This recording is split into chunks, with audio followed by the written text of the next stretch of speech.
Okay, good morning, everyone. So, as I said, we'll have a little bit of interaction also today. So, feel free to unmute yourself, and you can also open up your video when you're reading. I'm going to share my presentation.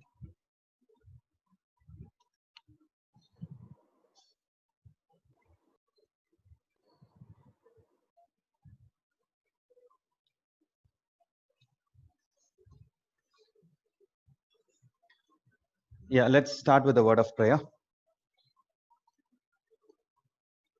Father, I wanted to thank you for this time, Master Lord Jesus. Thank you, Lord, for once again that we have gathered together virtually on the Lord's Day, and for all your mercies and your Lord, grace in our life, Master Lord Jesus, and the love that you have been pouring into our lives, and even for these, Lord, spiritual nourishment that you are giving us in our different gatherings as we gather in your name, that you feed us, Father Lord Jesus, that you edify and encourage us as we sing of your praises, as we listen from your word, as we pray together as a community.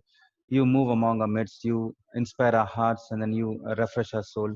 Lord, even this time as we listen from your word, Master Lord Jesus, I pray that you would give me clear thinking. I pray that you would help me to set my mind on things above, focus upon you, and also help me, Master Lord Jesus, help the people who are listening, Father Lord, also to a heart that is ready to listen your word, Master Lord. We commit ourselves into your hands, Father. In Jesus' name, we ask and pray. Amen.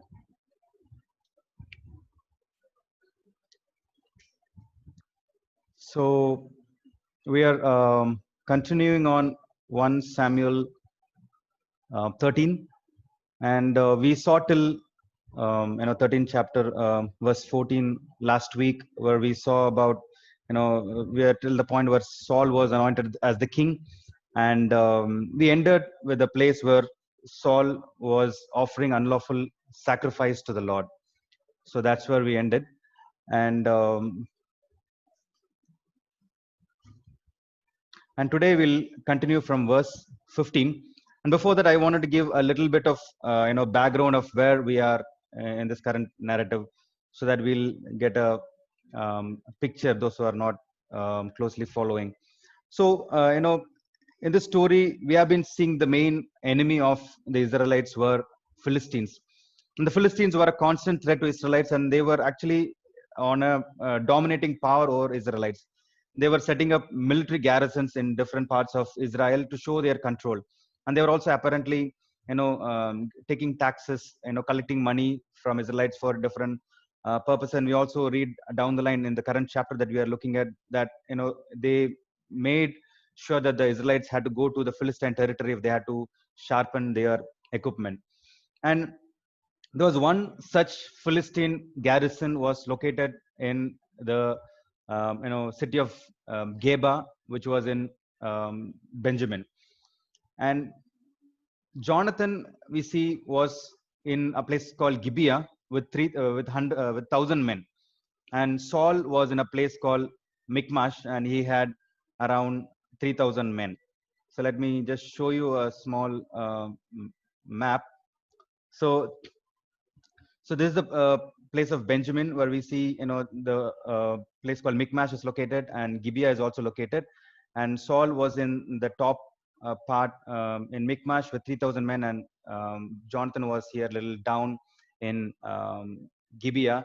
And then he advances to Geba, which is little closer to Gibeah, and then he overthrows the Philistine garrison, which was located there. And that was a great revolt.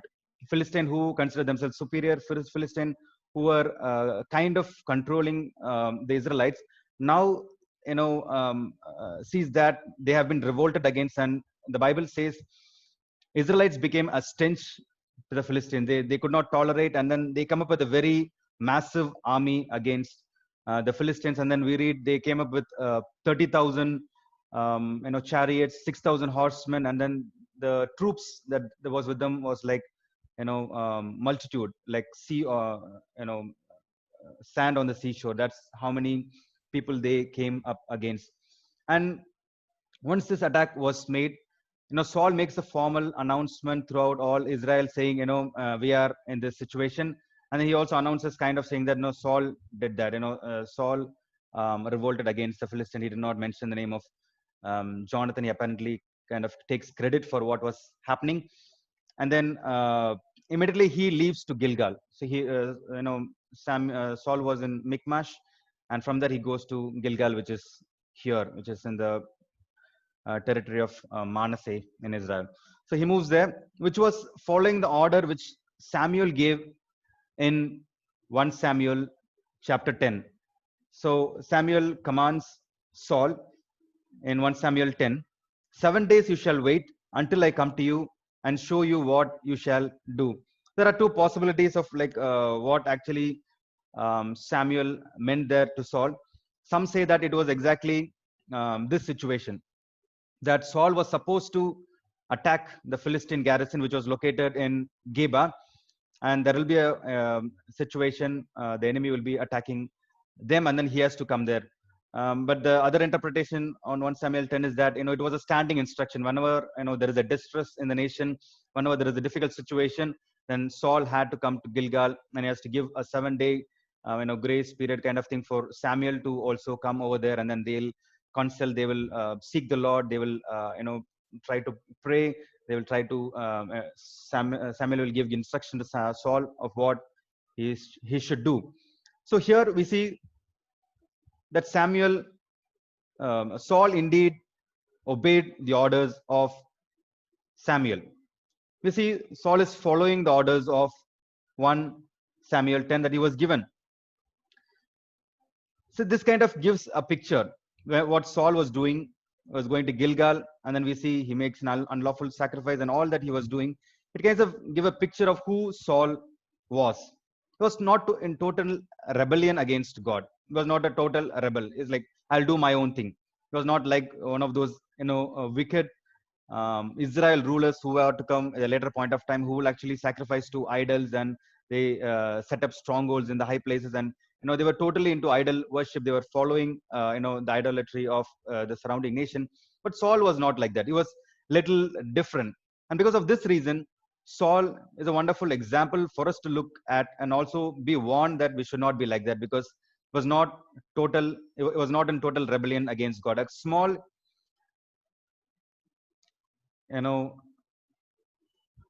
character sketch of Saul. As I said, Saul was not an outright rebel king. He had a very humble beginning. Who he was. He was the first king chosen out of pure grace of God. So he still followed orders. He still tried to follow God. But the problem was, his heart was not fully committed to the Lord. There was a gap. He was lukewarm in executing the orders of the Lord. He wanted to follow, but not fully. As much as it's comfortable for his situation at that circumstance, he will do it. But if the situation had to turn little hard, he will take the situation, he will take the matter into his own hand. He will do, in his own, he'll try to do things in his own way. And then later he will try to justify his action. He will not take responsibility. He'll say he did the right thing. So that's Saul. And now we see that Philistine had mustered a great army, and they came to the place called Michmash. So now Saul was originally located in Michmash. Now we see Saul had moved to Gilgal, and then Philistines, they come to the place of Michmash, and Jonathan was still in Geba, where he had actually attacked the 1,000. With this 1,000 men, he defeated the garrison of Philistine. He was still in that position. He did not move. But Saul had moved to Gilgal, where he made the unlawful sacrifice. And then Philistine advance, and they come to the place in Michmash. And that's where they have positioned themselves in. And then from there, we'll read. Let me ask one of you, can unmute yourself and also the video, and you can read from 1 Samuel 13 to the end of 13th chapter. 1 Samuel 13, verse 15 to the end of the chapter.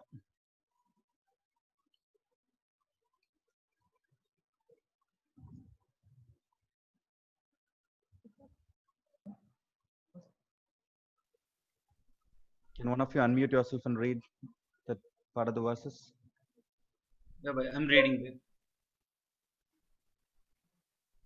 13th full chapter, right? No, from verse 15 to end of the chapter. Then Samuel left Gilgal and went up to Geba in Benjamin, and Saul counted the men who were with him. They numbered about 600. Saul and his son Jonathan and the men with them were staying in Geba in Benjamin, while the Philistines camped at Michmash. Raiding parties went out from the Philistine camp in three detachments. One turned toward Ophrah in the vicinity of Shaul, another toward Beth Horon, and the third toward the borderland overlooking the valley of Zebulun facing the wilderness. Not a blacksmith could be found in the whole land of Israel because the Philistines had said, otherwise the Hebrews will make swords or spears. So all Israel went down to the Philistines to have their plow points, mattocks, axes, and sickles sharpened. The price was 2/3 of shekel for sharpening plow points and mattocks, and a third of a shekel for sharpening forks and axes and for repointing goads. So on the day of the battle, not a soldier with Saul and Jonathan had a sword or spear in his hand. Only Saul and his son Jonathan had them. Yeah. So that is what happens after Saul's unlawful sacrifice. The first verse 15, first part of verse 15 says, "And Samuel arose and went up from Gilgal." So Samuel was in utter disappointment with the new king. He made an unlawful sacrifice. So Samuel gives no orders, no instruction. He did not pray for the situation, did not pray for deliverance from the enemy. He gives no instruction whatsoever, and then he hastily leaves Gilgal, and then he goes to a different place. So Saul is now left on his own. He was not given what he was supposed to do. All this was because he disobeyed God. He was in sin. And the second big problem was, like, when he sinned, he justified his action. So this is a continuation of what Adam and Eve did in the Garden of Eve, and then it all flows through entire humanity, that we sin and then we don't take responsibility for our action. We justify. And when we do that, when we are in that position of sinning and justification, we pay the price. And in this situation, Saul was out of favor with God and prophet Samuel, and he was left on his own. He did not have any favor from the Lord. So that is a key to our own personal godly life, that we own or we take responsibility for what we do wrong, and we go to God in repentance. In in Psalm 51:7, we read, "The sacrifices of God are a broken spirit, a broken and a contrite heart. O God, you will not despise." That's how our life, entire Christianity, should be marked with, because we know we'll constantly sin, we will fall, will not be perfect, we will move on to perfection. And in the life, as we different areas we fall, we should carry in our own heart brokenness and contriteness, that we constantly bow before God and ask for his mercy constantly in our lives. And then Saul and rest of the people, they leave. I mean, Saul was not actually following Samuel at this point of time, to apologize or to repent, or he was not even, Bible does not say that Samuel repented even after, the sharp, criticism from Samuel. Saul still stays on to his justification. He goes back to Gibeah of Benjamin, where Jonathan was originally stationed. And then Saul and his son, now they were both present in Geba. So Saul comes back from Gilgal and goes to Geba, and he stays along with Jonathan. Probably he wanted security. Probably he was looking at Jonathan as a source of security at this point of time, because Jonathan was a brave warrior, as we already saw. He attacked valiantly the garrison of Philistines, and then he defeated them, which caused this great revolt. So he wanted to be with his son, and then he was there in Geba of Benjamin. And from Gilgal, we do not know where Samuel had been gone, and we did not read about Samuel in this entire narrative. And then at this point of time, Saul does another foolish thing. He was unrepentant. And then he goes on in verse 15. Again, we read, and Saul numbered the people who were present with him, about 600 men. Now, he is trying to put his trust in the number of soldiers that were with him. He had originally 3,000 and Jonathan 1,000, and then now he is down to 600, which shows that he was truly humble and truly on the ground because of his disobedience. But what Saul did at this point of time is truly a foolish act, even from an earthly and a worldly and a natural perspective. Because original 3,000 men that he had with them were even not enough for the multitude of the Philistines who were coming against them. They were a huge and a vast number. I said, 30,000 chariots, 6,000 horsemen, and troops like the sea, sand on the seashore. So even if you consider that they were about, 76,000 troops, which is the vast multitude, there were about 1 lakh people in the Philistine army. It was nowhere close to the 3,000 men who were with Saul. And also Philistines were coming with advanced equipment. They had not just swords and spears, they had chariots, which were the tanks of the olden days.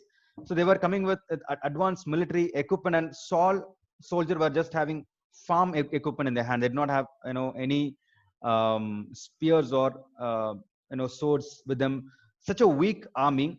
Still, when the situation is so impossible for Saul to do anything, in order to gain a victory against this great enemy, he still does this foolish act of counting. So it is kind of shows how ignorantly Saul was acting. Sometimes people call faith as being blind, but indeed unbelief is what blinds one's eyes to see the real fact. Faith is the most reasonable thing that we would be able to have in these kind of circumstances. If at all he was able to see with the faith, the only reasonable thing that Saul would have done is to go and fall face down before God. But because he was foolish, because he was in unbelief, he did the unreasonable thing. He was counting, and 600 soldiers. Now he is going to think how he is going to defeat the enemy with such a small number. So in a time of trouble, when we are in deep trouble, when we are in such kind of situation, what we have to do is do not rely upon your own strength. Do not count what positivities that you have, that you can win against this particular battle, rather than fall face down upon God and seek his favor. And verse 17, we read verse 17 and 18. Philistines were advancing. They send out raiders. They were in Michmash, and then they send out raiders in 3 different directions. It says one company turned toward Ophrah, the land of Shual, another company toward Beth Horon, another company toward the border which overlooks the valley of Zeboim. So they were acting. Philistines did not come and just settle and sit there. They started to act. They send out raiders. So why were they sending raiders out into the land of Israelites? So already we see Philistine with a great army, and they were positioned inside the territory of Israel. The battle was happening inside the territory of. They were in the heartland of Israel. They were in Benjamin, where the king Saul was from. Their king was from Benjamin, and that's where they are stationed. And from there, they are sending out raiders all over the land, basically to terrorize the people. The people were already in fear. Now they see powerful raiders. Even one group of raiders that they were going would be of a greater number than the entire army of Saul. So that's how powerful they were, and they were going in 3 different directions. They were terrorizing the entire population. They were instilling fear in the hearts of the people. They will also plunder. They'll also get all that they could to have more supplies for their own army. And they will also ensure, the riders would also ensure that they cut off any sort of supply that Saul's army would get any sort of reinforcement, any of those people who were hiding in the holes, would come out and then they become additional support. The Philistines were acting very tactically. They leave no stone unturned. They were very political. Their strategy of military was very sharp. The Philistines have also come with great fury. They were angry because Israel had become stench. They attacked the garrison, though they came in great fury, but that does not mean they were acting rashly. They were strategic, they were planned, and they ensured that they will totally crush Israelites. That's the main goal that they come with. They did not want to just fight with Israelite and not just destroy. They wanted to, totally crush and put an end to Israel. That's what they want. Otherwise, why will they try to do all sort of the such strategic moves if they want to just fight with Saul, who has very little army with no weapons and all sort of? They want to totally crush and then they want to totally rule Israelites. Now, this gives us a picture of our own enemy in our own time. Nothing but Satan and his army. Satan and his army does not come just with fury against people of God. He is angry. He wanted to put us down, but he also comes with strategic moves. The thing that he wants to do is totally crush. That's why normally we say that he does not come as a a person in a clothed in black with a spear in the sand and appear before us to scare us. That's not how we normally appear. He comes strategically. He comes us through temptation. He comes us through suffering. He makes us to doubt God. He makes us to love money. He comes in different ways, not just in one way. He is a very tactical person, and the way he made Adam and Eve fall and the way he tried to tempt our Lord Jesus Christ, we clearly understand how tactical and strategic Satan is.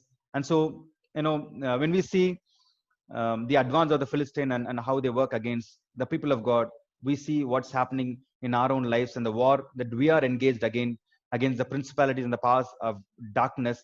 And we have to do what Jonathan did in this case, how we have to be valiant, how we have to be strong, and how we have to never let faith leave us.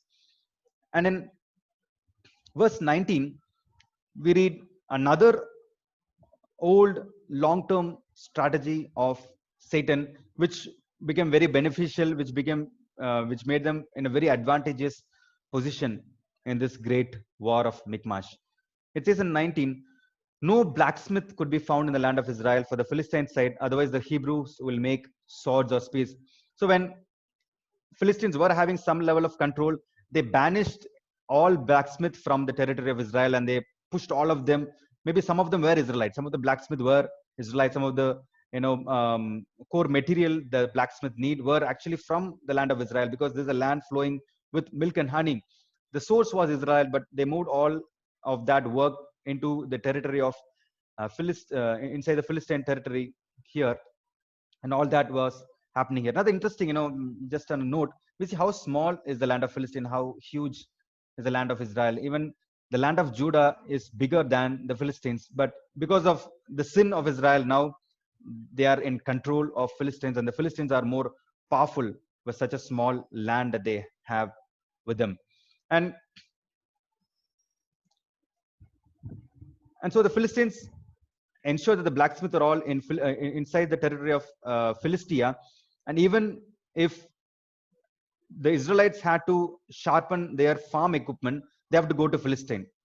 And they have to go to Philistia and they have to get it done. And they have to travel there that far. It's a lot of money they have to pay in travel, and then coming back, energy lost in the travel. And also they have to pay very hefty prices to do the work. Of course, that they will give a bigger bill for Israelites rather than their own countrymen. So that's what, they also made them economically dependent and weaker, and dependent on the Philistines. And we see Saul, who had been ruling the country for quite a while, did not act on this injustice, did not act on this grievance that was happening in his country, in a country where there is no blacksmith.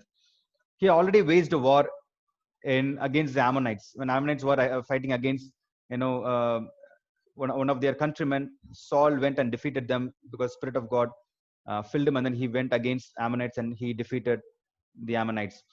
But even at that time, none of the soldiers would have had spears or swords, and Saul would have been very well aware, and he ensured only he and his son had swords and spears, and he did not think long term. He did not think strategically. He did not think that he has to redress this grievance. He had to ensure that his army is sufficiently equipped.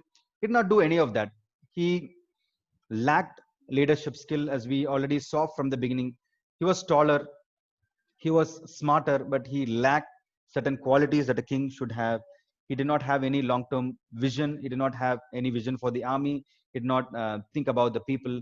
He was basically passive in his approach. He was reactive in his approach. When things go wrong, when things go bad, that's when he will react. And most of his dependence was on in his past experience. Whenever there are grave situation, Spirit of God would rush upon him, and then he would do mighty exploits. And that's what he was putting his trust upon. Spirit will come and then I can do it. He was not engaging in any plan, which is also an act of faith.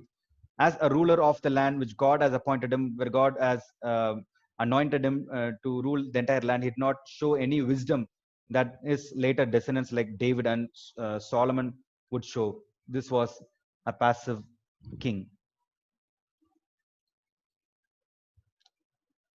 And verse 23, the last verse in chapter 14, we read, and the garrison of the Philistines, they went out to the pass of Michmash.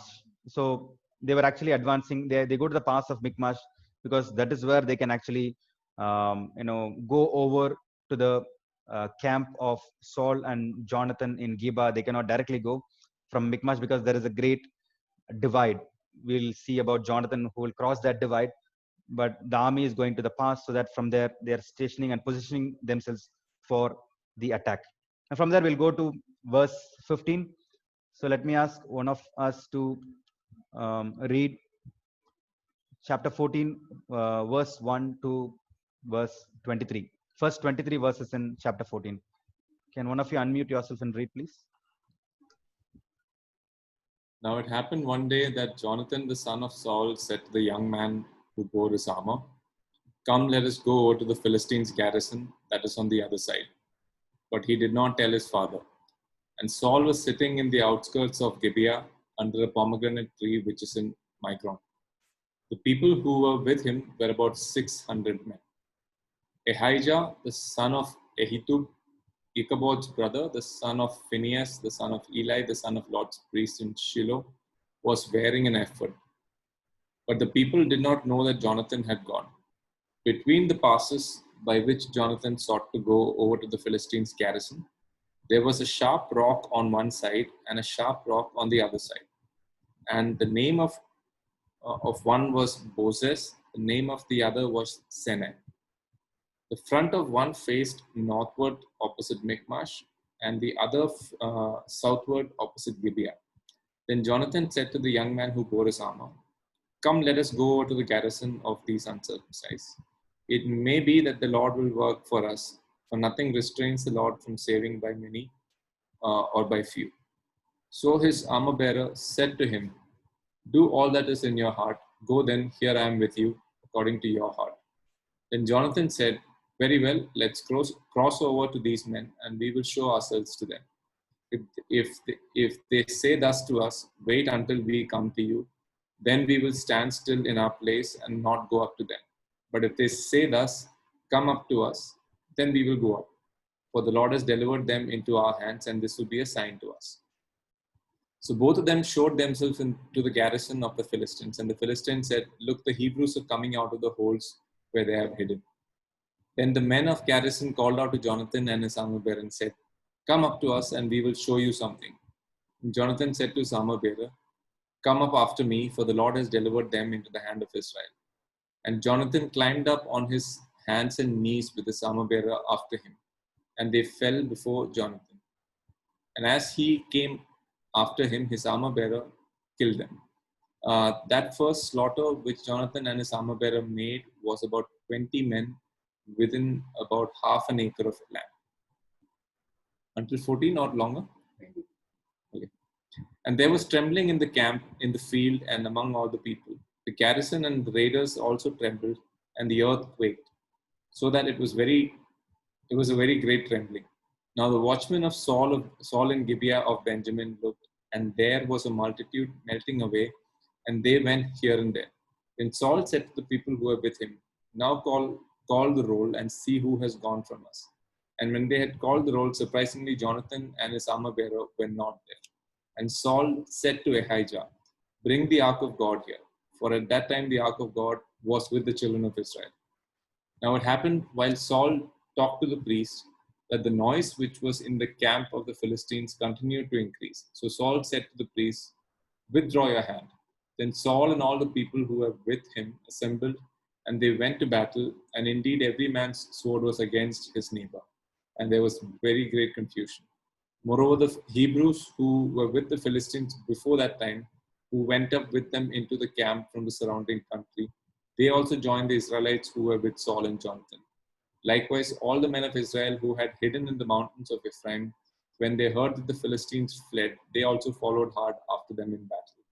So the Lord saved Israel that day, and the battle shifted to Beth Aven. Yeah, thank you. So now we see what happens after that. And then, as Philistines were ready in the pass of Michmash, the focus in chapter 14 turns to this character of Jonathan. And now the day came. It says on that day, the D-Day, when Philistines were ready to attack the Israelites. Probably they were ready. Maybe that's the day that they're going to attack.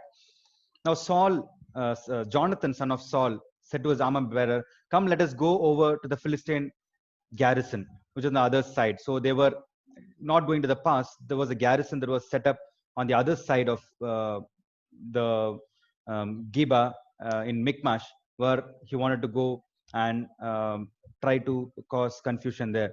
So we already know this entire situation was because Jonathan had in the first place attacked and defeated the Philistine garrison that was in Geba.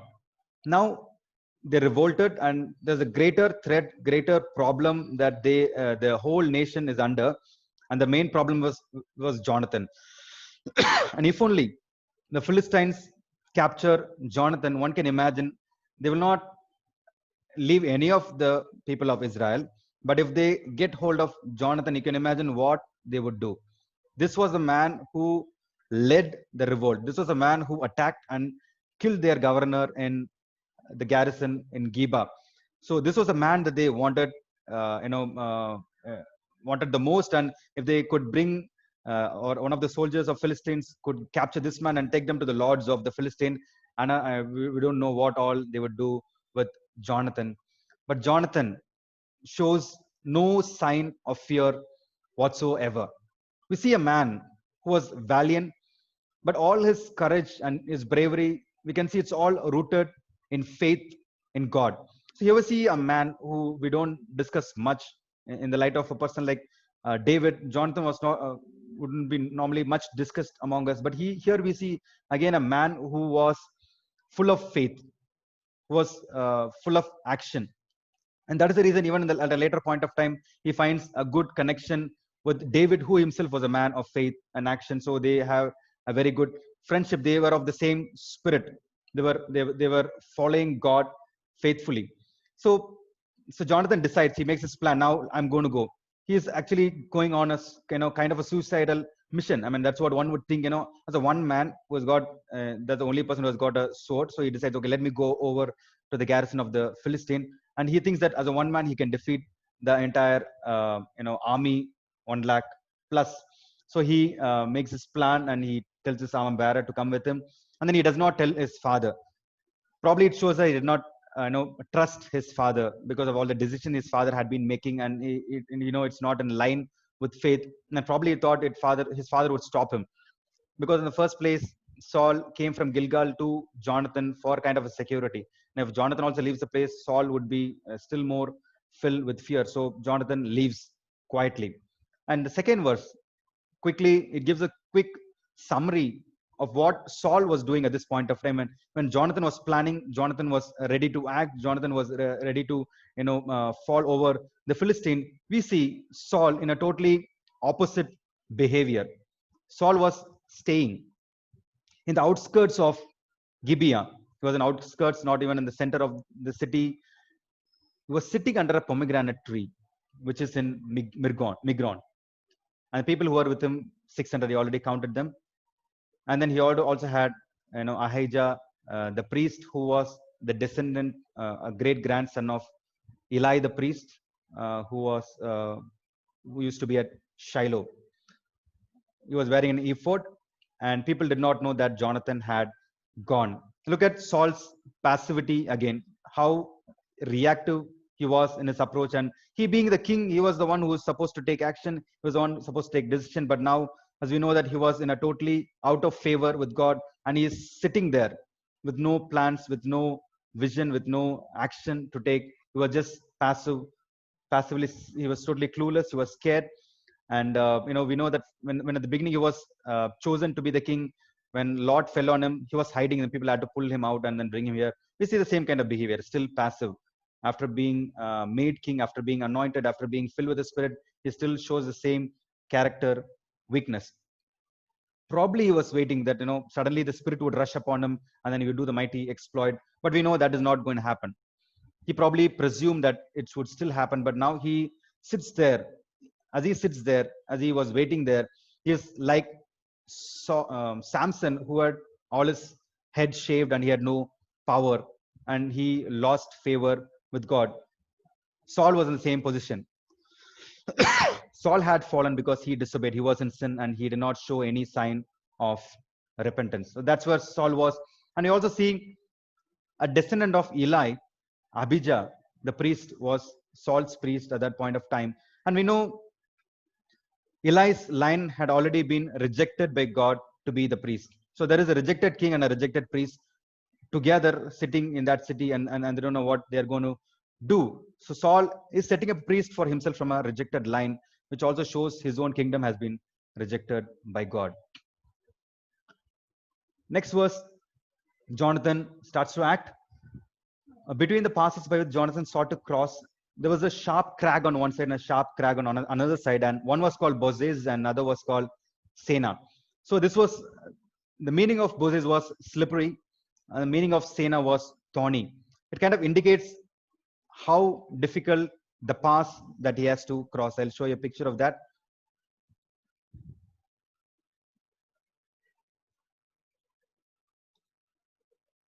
Yeah.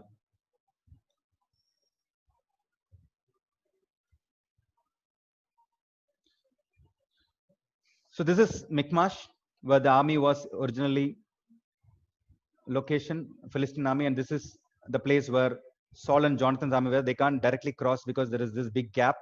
So they go to the pass and they have to come here. And Jonathan is actually crossing this big valley, this big pass. And there is a garrison of the Philistine that is already set up here. So this is what Jonathan is going to cross. It's a closer look. So he has to get down there and then come up out of this. It's no easy feat. As I said, it means slippery and thorny. One side was so slippery, the other side was so thorny. And it posed a great challenge for Jonathan actually to climb down and climb up out of this great pass.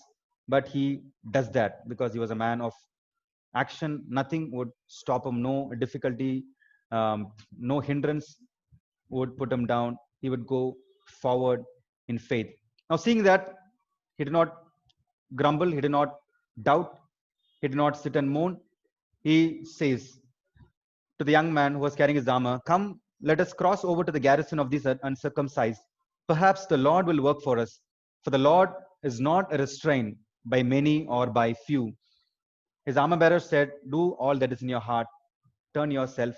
Here I am according to all your desire." So here we see what was in the heart of Jonathan. Faith. Pure, uncorrupted faith in the heart of this young man, Jonathan, which was not found in his father, Saul. Here we clearly see, he says, God, the Lord, is not restrained by few or by many. It doesn't matter for God. because he is the Lord of the angel armies. He can do. And then he already experienced that when when with 1,000 men he attacked the garrison of the Philistine, he was able to win. He has tasted what the Lord could do.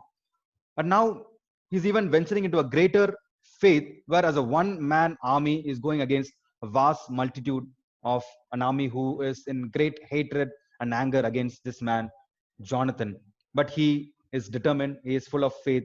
Many or few, my faith rests on God. This is like David going against Goliath. Very similar situation. A kind of a suicidal mission if there is no faith. But this man has faith in God.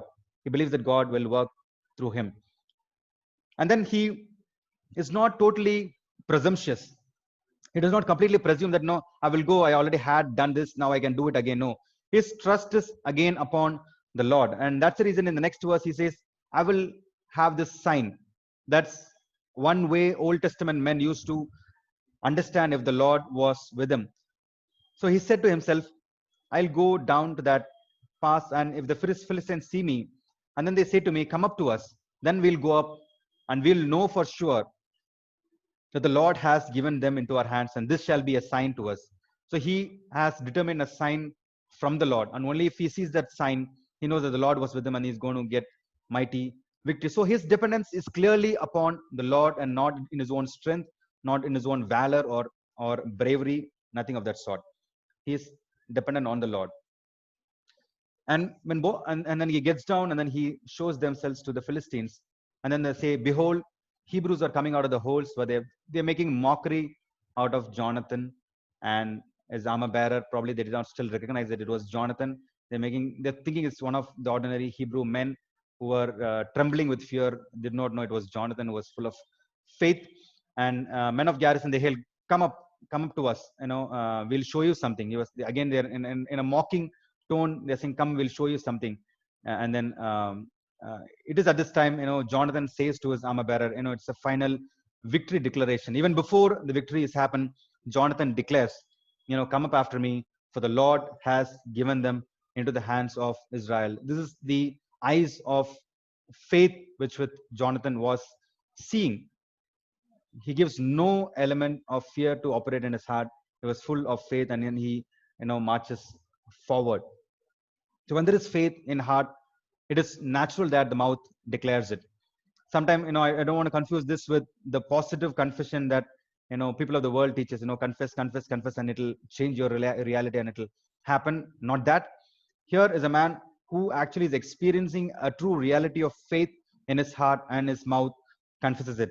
The starting point is heart and the ending point is mouth, not the other way around. It's not like you confess and then you change the reality, but you have a reality of faith in your heart, and it reveals in your confession and declaration. It shows that you have faith in your heart. And then next point, Jonathan acts. I'll show you. Yeah. This is where we are. Jonathan planned. Jonathan showed courage. His faith, his sign, his declaration. Now Jonathan acts. So Jonathan climbs upon his hands and feet, and with his armor bearer behind him. So they climb up now that they actually gone down the slippery slope. Now the thorny bush, the thorny mountainside, they have to climb up. I don't know. He might have been cut. He might have been bleeding. It did not stop him. He climbs up and he goes. The first slaughter which Jonathan and his armor bearer made, 20 men within half a furrow in an acre of the land. This is something as if we find in an Indian movie. One man goes and then he immediately kills 20, 30 men. It's not possible. That was not reality. But here in the Bible we read a true story of man full of faith. He immediately slaughters 20 man, and then the moment Jonathan kills 20 men, then we see God acting. So this Jonathan again proved to be a man of action, in sharp contrast to his father, who is a man of passivity. Again, Jonathan was a man of faith, and his father was a man of unbelief. So once Jonathan made that first move, there was a great earthquake. There was a great trembling. It was experienced the entire land of Israel. Even the riders who went there, they were all experiencing the great trembling and an earthquake. And and there was fear and confusion among the Philistines. God started to move.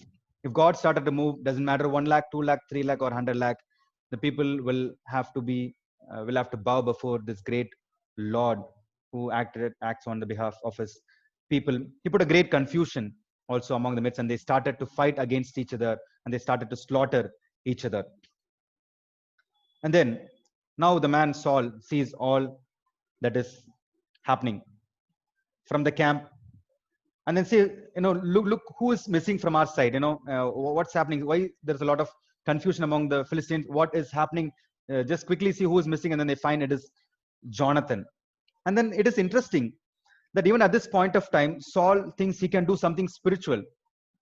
He's trying to create a spiritual atmosphere. He was out of the favor with the Lord. He was showing no acts of obedience to the Lord. He does not follow the commands of the Lord. Again, he is bringing out some spirituality out. It looks really strange, but that's what he immediately says, Abijah, the rejected priest, come over, bring the ark. Some people say it's not actually the ark, it's actually the ephod, because the ark was in a different place. So bring out that, and he says, he wanted to know the will of God. What, I don't know why he does that. He says, perform some ritual to understand. They normally put the Urim and Thummim in it, and then they wanted to know, God, should I go or not? Very funny question at this point of time. He's already determined that he's going to go. So Saul is a symbol of a ritualistic, namesake Christian of our age, who's only interested in performing spiritual rituals just for the sake of it. Attending church, or singing, or even praying, it's just ritual, empty ritual for that person. It is a warning for all of us that we are not supposed to be ritualistic like Saul, because it was clearly reminded to Saul by Samuel, obedience is better than sacrifice. Whether you love the Lord with all your heart, whether you obey the Lord, whether you show faith in the Lord in dire circumstances, whether you not trust in your own or lean upon your own understanding, you fall upon the Lord, you go back to God in repentance. That's what the important thing, that you are broken and contrite before God. You kneel before him, you bow before him, you honor him as Lord, you honor him with your time, you honor him with your money, you honor him with your talent. That is the most important thing, not performing empty rituals. They were so clearly useless for Saul to perform at that time, but he will do that. He was a religious man. He was not a spiritual man. He was purely into some sort of religion, namesake, spiritual exercises. And then even as a priest, Abijah was trying to do something. He's saying, withdraw your hand. He was still in a hurry. He was commanding the priest to do what the priest was supposed to do. Again, he's taking the thing into control. You want to go, leave your hand, let's go. And then he marches against, the Philistines who were already being defeated, already triggered by Jonathan. God was acting. And we also, see as Saul arrives at the battlefield, we see it was almost like a dead snake which Saul is coming to beat again, and tried to kill again, and trying to take the honor of having killed the great enemy again. He witnesses that the Philistines were in great confusion. They were fighting against them. They were killing, first of all, they were killing themselves. And secondly, there were some Israelites who were already with Philistines, probably the blacksmiths, or probably some of those who were good in war, which Philistine had recruited. They turned now against Philistines. Now they are also fighting against the Philistines. And Israelites who were in fear, now they got great courage. They come out and they were also fighting. They were routing the Philistines. It was almost over. The war was almost over. The Lord does it, and he does it through the man of faith, Jonathan. And then this man Saul enters to take all the glory, and he comes in witnesses, and then it is a major victory for the people of Israel. So Lord, we see, even when the disobedient king was out of favor with the Lord, when God finds one man, Jonathan, who was ready to act on behalf of God, by many or by few, the Lord bring the great victory. The promise that he gave in 1 Samuel 12:22, it says, the Lord will not forsake his people for his great name's sake, for the sake of the name of the Lord, for God's own glory, not because you have a good king, but his own name's sake. The Lord will deliver Israel. The Lord will not forsake his people. So we see how God acts. When Saul was disobedient, God uses the man Jonathan. Saul was a king. Saul was the anointed one. Saul had military victories in the past, but Jonathan, his son, much younger in age, was not anointed as a king, but still does mighty acts of valor because he had such a faith and he acted courageously and he acted as a one-man army against the great multitude, which clearly demonstrates what we read in Hebrews 11, in verses 32 and 33. This is what we read. And what more shall I say? For time would fail me to tell of Gideon, Barak, Samson, Jephthah, of David and Samuel and the prophets, who through faith conquered kingdoms. It's through faith, enforced justice, obtained promises, stopped the mouth of lions, quenched the power of fire, escaped the edge of the sword, were made strong out of weakness. They became mighty in war, put foreign armies to flight. That's what Jonathan was witnessing. Became mighty in war, put foreign armies to flight, and then God was acting on behalf of his people who. So it's once again prove that it is not human strength that brings victory, it is God. In our own life, if we are relying on human strength, if we are relying on your own resources, this is a time that we turn away from that. We rely upon God. And if you are living with unconfessed sin, if you are living in sin, if you are living in self-justification like Saul and living in passivity and not courageously acting all that God has commanded you to do, then it's time to repent. It's time to go in brokenness before God. It's not our intellectual ability. It's not our networking ability. It's not the money that we possess. None of that is going to save us. It is the Lord. So it is very, very important for each and every one of us that we are always broken and contrite before the Lord, and we have the faith that was in Jonathan, and we who show no sign of fear, who dependent upon God. So this is the challenge for us today. As I try to conclude, will we show the same faith like that of Jonathan, even in the extreme circumstances? And sometimes, during this situation like a coronavirus, many people say, faith was shaken, but this is not a great situation for a faith to be shaken. What if a graver situation? What if more worse situation comes back? What will happen to our faith? Our faith must not shake, even if a great, worse things should happen all around us, and people are quaking with fear. We should act in faith like Jonathan. When all circumstances and all odds are against us, we should still act in faith. That's what men were called to do. Christians were called to do, according to Hebrews 11, that we would be risk taker for God. We would not be passive. We not even say that, when something comes, I will be able to face it. There are times we'll have to go over to the enemy camp and capture and bring the enemy down. Maybe it could be in our, sense, evangelism. We go to the enemy camp and then we bring people for the Lord. We snatch people out of fire. We are so afraid, to do any sort of risk taking for God in terms of evangelism, because we are so scared of what people would say, what would happen to my job. We are so secure in ourselves many times, like Saul. But it is time, that we act in courage and valiant bravery, like Jonathan, that we will take risks for God. And we also need to understand that nothing is too hard for the Lord. God is just looking like the size, faith as the size of mustard seed to great mighty thing among us. Will we have the faith? There is a verse, a sad verse, which says, when the Son of Man returns, will he find faith at all? That's what is lacking in Christian community. And that's what we need to aim for, faith, which will be developed only as we persevere in prayer, as we persevere and go before God in repentance and in humbling ourselves before him and meditating upon his word. That's what I wanted to share today. So let's be challenged by life of this man, Jonathan. Let us follow the same pattern of faith in our own life.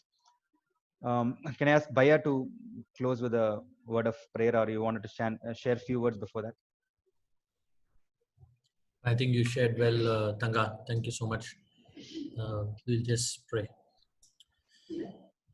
Father, we want to commit what we have learned, Lord, into your hands, Lord, that you desire our obedience, you desire our faith in you, Lord, that as we express our faith in you, Lord, you can do wonders in our midst, Lord. Lord, you have shown us such an hero of faith today, Lord, in Jonathan. that we can learn, Lord, through his actions, Lord, how he trusted you and trusted in you, whether there were few or whether there are many. It is in God. It's in God's hands to give victory, Lord, and we pray that the same principle would be applied in our lives as well, Lord. Whether our battle against we battle against some of our sins or many sins in our lives, Lord. It is in your hands, of God, to deliver us from each one of them. And we want to put our trust in you. We want to put our faith in you, knowing that as we see the victory through you, Lord, through your Son Jesus Christ in our lives, that we would know that it is God who has done it, and we would give you glory, honor, and praise. We thank you for the word. We ask you to bless Tanga as he has shared the word also, Lord, and bless each one of us. Help us to obey and walk in what we have learned today, Lord. In Jesus' precious name we pray. Amen. Amen.